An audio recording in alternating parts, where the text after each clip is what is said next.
ওম নমঃ শিবায়। কেমন আছেন আপনারা সবাই? আশা করি খুব ভালো আছেন। ছুটির শেষ 10 দিনের এইবার আমরা আবারও ফিরে যাচ্ছি আমাদের কর্মস্থানে। তাই তিনজনেরই মুখগুলো বাংলার পাঁচের মতো হয়ে আছে।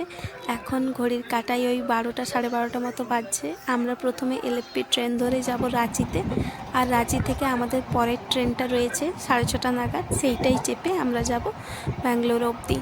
তো আমাদের প্রথম ট্রেনটা ছেড়েও দিয়েছে। চলুন সুন্দর রাস্তাঘাটগুলো দেখতে দেখতে বাকি জার্নিটা শুরু করা যাক।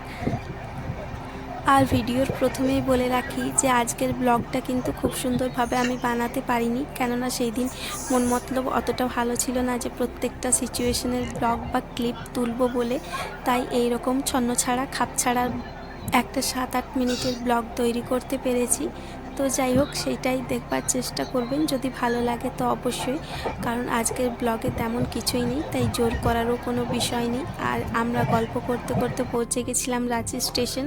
ওখানে কিছুটা সময় কাটাতে হলো, 2 ঘন্টার মতো বসতে হলো। তারপর আমরা আমাদের সেকেন্ড ট্রেনে উঠে বসে পড়েছি। আর যখন রাঁচিতে ছিলাম তখন ওখান থেকেই খাবার পার্সেল করিয়ে নিয়েছিল রুটি, বাড়ি থেকে নিয়ে এসেছিলাম, পনিরের সবজি নিয়েছিল, আর একটা এটা সোনু যেটা খাচ্ছিল বেবিকর্ন চিলি বা এরকম কিছু, তো সেইটাও খাচ্ছিল। আর আমার প্রচণ্ড শরীরটা খারাপ করছিল আর মনও খারাপ ছিল, তো সেই কারণে আমি এই যে নাক চাপা দিয়ে বসে আছি। আমার প্রচণ্ড ওই সময়টাই ভমিটিং ফিল হচ্ছিল। তো সেই দিন রাতের বেলায় আর আমি কোনোই ভিডিও শ্যুট করতে পারিনি, সোজা ঘুমিয়ে পড়েছিলাম, আমি কিছু খাইও নি।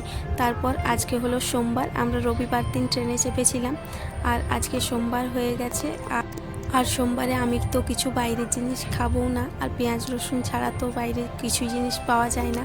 তো সেই কারণে আমি বাড়ি থেকে যা নিয়ে এসেছি সেগুলোই খাবো, ওই ঠেকুয়া মুড়ি এই সকল দিয়েই চালাবো। আর ওরা আজকে একটা দুপুরবেলায় লাঞ্চের থালি অর্ডার করেছিল, তো সোনু তো বেশি খাবে না। আর ও বললো খিদে নেই সেরকমভাবে, কারণ ব্রেকফাস্টেও মনে হয় ইডলি বা ধোসা এরকম কিছু খেয়েছিল। তো যাই হোক, এখন সোনুকে চলুন ডাল ভাত খাইয়ে দিই। আর আমি জানি আজকের ব্লগটা না দিলেও চলতো, তবে ভাবলাম যে না, কিছু কিছু পার্ট যখন শ্যুট করেইছি তখন একটা পুরো সিরিজের মতো হয়ে যাবে। বাড়ি যাওয়ার দিন থেকে যখন আমি ব্লগটা শুরু করেছি, তখন আবারও এখানে ফিরে আসার অবধি একটা ব্লগ থাকা দরকার। তো না, তাই ভেবেই আজকের ব্লগটা আবারও এডিটিং করে দিলাম। না হলে প্রথমে ভেবেছিলাম থাক, আজকে আর আসার ব্লগটা দেবো না, তেমনভাবে তো কিছুই শ্যুট করিনি, তাই কি বলবো, কিভাবে উপস্থাপনা করব আপনাদের সামনে বুঝে উঠতে পারছিলাম না। তারপর ভাবলাম না, স্মৃতি হিসাবে থাকবে যে আজকে আমরা এসেছি, কবে গেছিলাম, কবে এসেছি, সমস্তটা তাহলে একটা সিরিজের মধ্যে পড়ে যাবে। তো সেই চিন্তা ভাবনা থেকেই আজকের ব্লগটা আপনাদের সামনে তুলে ধরা।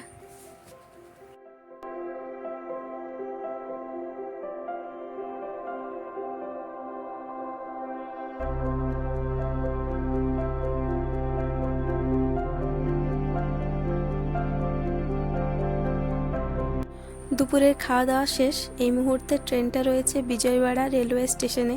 তো ভাবলাম এই রেলওয়ে স্টেশনটা যেহেতু খুব বড় সড়ো, সবাই নাম চেনে, যত সাউথের ট্রেন আছে এই স্টেশন দিয়েই যাতায়াত করে, তো ভাবলাম একবারটি একটুখানি ভিডিও করে রাখি। তো সেই জন্যই ভিডিও করতে শুরু করে দিয়েছি। বাকি আজকের ভিডিওতে তেমন কিছুই নেই দেখার মতো, তা আমি খুব ভালোভাবে জানি। তবু যে কজন মানুষ আজকের ভিডিওটি দেখবেন তিনাদেরকে সত্যি মন থেকে অনেক ধন্যবাদ জানাই যে এই কিছু না থাকা ব্লগটাও দেখছেন তার জন্য। আজ হলো সোমবার, যদি ট্রেনটা কারেক্ট মানে রাইট টাইম চলে তাহলে আমরা ওই রাত্রিবেলায় 3টা নাগাদ আমরা কেয়ারপুরম রেলওয়ে স্টেশনে পৌঁছে যাব। তো যাই হোক, দেখা যাক কতদূর কি ট্রেনটা সাথ দেয় না দেয়।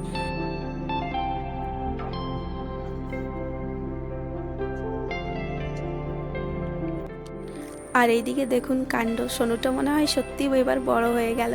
নিজের তালেই দেখছি, আমার যেহেতু শরীরটা ভালো লাগছিল না, আর ওর বাবাও অনেকটাই টায়ার্ড হয়ে গেছিলো সারা রাত্রি ভালোভাবে ঘুমাতে পারিনি বলে, আর এখন সোনু দেখছি নিজেই তার জন্য ব্যবস্থা খুঁজে নিয়েছে, নিজেই প্রকৃতিকে এনজয় করতে করতে রাস্তাঘাট দেখতে দেখতে চুপচাপ কেমন বসে আছে। আর এইরকম বসে থাকলেও কিন্তু খুব খারাপ লাগে যে চুপচাপ বসে আছে, বদমাইশি করছে না, আর বদমাইশি করলেও আবার বিরক্তি লাগে। যাই হোক, চলুন, এটা একটা নদী পেরোচ্ছি, এই নদীটার নাম ঠিক আমি বলবো।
ট্রেনটা একদম রাইট টাইম ছিল, আমাদেরকে নামিয়ে দিয়েছে 3টার সময় কেয়ারপুরম রেলওয়ে স্টেশনে। ওখানে বেরিয়ে নিয়ে একটা অটো করে নিয়েছি, আর অটোতে এখন চেপে বসে পড়েছি। আর প্রচণ্ড ঠান্ডা ঠান্ডা একটা বাতাস দিচ্ছে।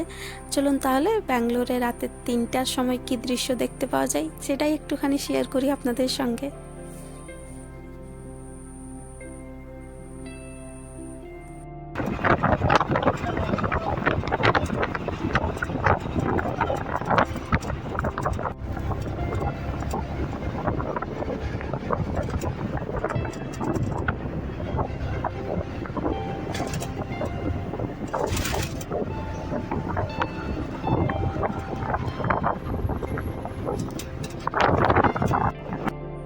আর আমরা এখন যে রাস্তাটা দিয়ে যাচ্ছি তার দেখুন দুপাশেই কিন্তু কোম্পানিজ রয়েছে, আইটি পার্কগুলো রয়েছে, টেকনো সেন্টারগুলো রয়েছে।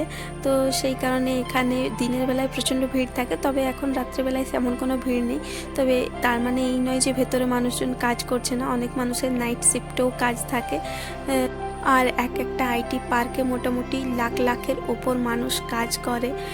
তো যাই হোক, আমরা কথা বলতে বলতে বাড়ি পৌঁছেও গেছি, এইবার সমস্ত ব্যাগগুলো ভেতরে ঢুকিয়েও দিয়েছি। তো চলুন ব্লগটা এখানেই রাখছি, পরবর্তী ব্লগ আমার ডেইলি ব্লগ আবার শুরু হবে। তো সবাই খুব ভালো থাকবেন, সুস্থ থাকবেন, দেখা হবে সত্যি একটা অন্যরকম গল্পে। ধন্যবাদ।